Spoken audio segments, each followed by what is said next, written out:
Day 64, I didn't have a Business and Labor Committee this morning, so I got to the Capitol in time for a tour of the dome of the Capitol, which is pretty cool. There was a Medicaid Expansion Day rally on the front steps of the Capitol today, and a lot of folks showed up all wearing the same color t-shirt to show their support for Medicaid expansion. On the floor, we had a few interesting bills. House Bill 135 was a bill to study school funding. It came from a totally bipartisan or nonpartisan legislative council, but in the Education Committee, in the House, they put amendments on the bill that basically hijacked it.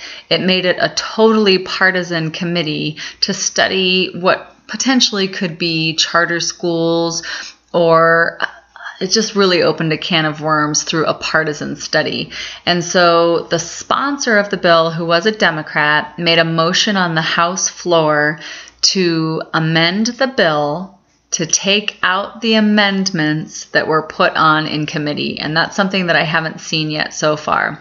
So the committee hijacked her bill and changed it to make it something that they really liked.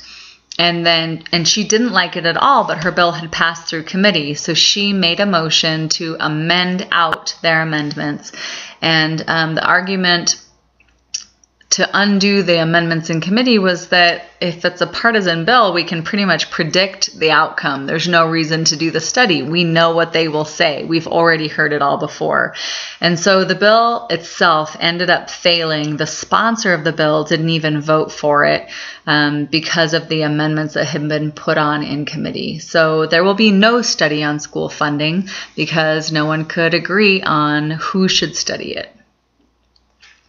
House Bill 218 is a great bill that provides funding to Eastern Montana. It's through grants that provide funding for public health, public welfare, and social issues. And there was an amendment to take the word social issues out of the bill because social issues, if you Google it, it has the word abortion in it sometimes. So this bill takes 25% of the mineral royalty revenue, which is about $10 million a year, and gives it to Eastern Montana, no longer for social issues, but for the public health and public welfare. Still a good bill, just not quite sure there was the boogeyman and the black helicopters in that bill that they thought there were. House Bill 604 was up today. I talked about this bill on Friday, and this is kind of unprecedented that we heard a bill on Friday, we took executive action right away, passed a bill on party lines on Friday, and then Monday it's up on the House floor. This is to study Medicaid, and the bill passed the House floor today 54-46, and it basically spends $400,000 of your dollars so that the Republicans can have an excuse to say no to $1 billion of federal money to provide health care and insurance for 70,000 uninsured Montanans. So it's going to send our money to other states who are implementing Medicaid expansion, Republican states with Republican governors who realize it's a good idea. But Montana's not really going to do it. We're going to study it instead. House Bill 576 provides scholarships for Montana residents who are attending Montana schools. If you've watched these videos, that sounds familiar to you. Because I had a bill, House Bill 166, in front of the Education Committee that used the lottery funds to do just that. So this bill spends $100,000 the first year, $100,000 the second year, $2 million the third year, and $4.7 million the fourth year to give scholarships to make up for any tuition increase for students that have a 2.6 GPA or above.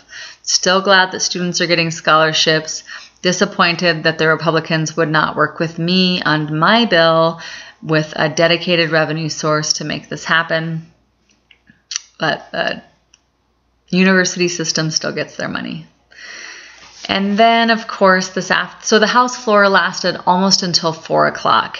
And we had Medicaid expansion, House Bill 590, in committee this afternoon. There were 62 proponents of the bill, 62 Montanans lined up out the door and down the hallway to say, yes, this is a good idea for Montanans. And there were doctors, and there were doctors, and there were doctors, and there were insurance companies, and there were traumatic brain injury victims and their families.